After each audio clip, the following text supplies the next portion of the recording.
bagaimana cara seseorang supaya Ramadannya itu tidak sia-sia, kemudian Allah menerima amalan-amalannya? Yang pertama adalah niat. Apapun ibadahnya, niat dulu yang akan selalu diutamakan. Bahasa kerennya kalau kita orientasinya mau apa sih ngerjain sesuatu itu. Nah, maka innamal a'malu binniyah. Segala amal perbuatan pun sesungguhnya itu dasarnya adalah niat. Maka niatnya harus betul. Harus karena Allah. Bukan misalkan karena seseorang sudah punya pacar misalkan ya.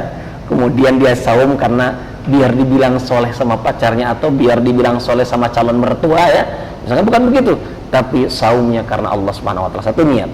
Yang kedua tentu saja caranya harus baik. Harus betul sesuai dengan syariat. Nah, agar kita tahu cara yang sesuai dengan syariat, maka orang harus berilmu, harus mau menuntut ilmu. Nah, maka kalau kita ingin dapat keutamaan Ramadan itu dan agar bisa diterima, ya salah satunya lihat saja suatu hadis. Apa? Man shoma ramadhana imanan wa ihtisaban. Jadi barang siapa yang saum dia di bulan Ramadan imanan, dasarnya hanya iman, wahtisaban, mengharap ridha Allah Subhanahu wa taala, maka bagi dia adalah ampunan dari dosa-dosa yang sudah dia lakukan sebelumnya. Nah, maka itu tadi yang pertama adalah niat, yang kedua cara yang harus sesuai dengan syariat. Nah, itu ya. Jadi Ustaz, gak mungkin kita semena-mena cuman puasa aja gitu, tidak berdasarkan iman, karena pasti itu hal-hal yang sia-sia jadinya, Ustaz, ya. Betul sekali. Jadi kalau kita nih Ustaz sebagai orang muslim, kenapa sih kita harus meraih keutamaan Ramadan ini? Ya, tidak ada lain bahwa keutamaan Ramadan itu harus diraih karena apa? Kesempatan Ramadan itu tidak setiap waktu, hanya 1 tahun sekali. Maka tadi dikatakan barang siapa yang tidak memperoleh apa-apa di bulan Ramadan, sayang, jangan nekan di Ramadan dia nggak dapat apa-apa, apalagi di bulan yang lain. Di bulan mulia saja dia tidak gunakan kesempatan dengan baik, apalagi di bulan lain mungkin dia sia-siakan. Nah, maka sahabat-sahabat semuanya, pemirsa yang dimuliakan oleh Allah Subhanahu wa taala, ini mumpung kita masih diberikan kesempatan untuk melakukan ibadah di bulan Ramadan ini, jangan disia-siakan. Agar apa? Agar satu, apa yang kita lakukan ini diterima di sisi Allah dan diganjar pahala yang berlipat ganda. Yang kedua, yang paling penting adalah kita mendapatkan ampunan dari segala dosa-dosa yang pernah kita perbuat. Amin amin ya rabbal alamin. Mudah-mudahan itu ya.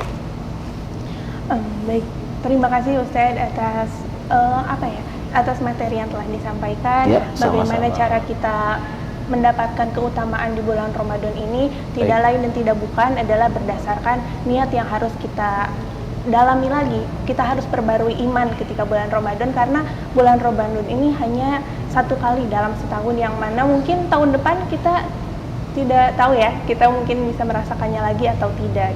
Betul. Nah, Ustaz, sebelum kita tutup, Ustaz ingin menyampaikan sesuatu untuk gimana gitu keutamaan bulan Ramadan buat teman-teman yang ada di rumah. Baik, saya hanya ingin memberikan ilustrasi ya pada sahabat-sahabat semuanya, para pemirsa yang ada di rumah. Analoginya begini, kita rencananya punya keinginan untuk mengambil air, kita bawa pakai ember. Cuman ember itu sudah kita isi dengan air penuh, kemudian kita bolongi itu. Coba bayangkan sama teteh kalau misalkan kita ambil air yang sudah diisi penuh dengan air, kemudian kita bolongi bawahnya, apa yang akan terjadi? Pasti bocor kan? Sedikit demi sedikit pasti akan habis airnya. Nah, ilustrasinya apa? Itu analogi untuk kehidupan kita di bulan Ramadan ini. Ramadan itu suci, pahalanya banyak, berlipat ganda. Orang banyak melakukan ibadah saum, tapi sayang, orang saum seperti orang yang membawa air yang penuh, tapi kalau saumnya tidak dijaga, contoh misalkan dia gibahnya jalan, gosipnya jalan, bohongnya jalan, apa yang terjadi? Ternyata nanti di Idul Fitri, di awal Syawal itu dia nggak bawa air dalam ember, tapi apa? Yang dia bawa hanya ember yang kosong. Karena apa?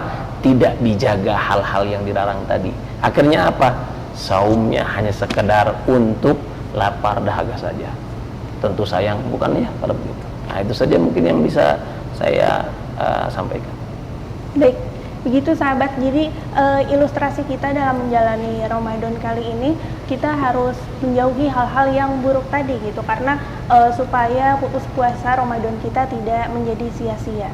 Untuk selanjutnya, teman-teman bisa menyaksikan episode selanjutnya yang lebih baik dengan narasumber yang tidak kalah menarik, tetap di Ramadan penuh berkah. Saya Kansya Akila pamit undur diri.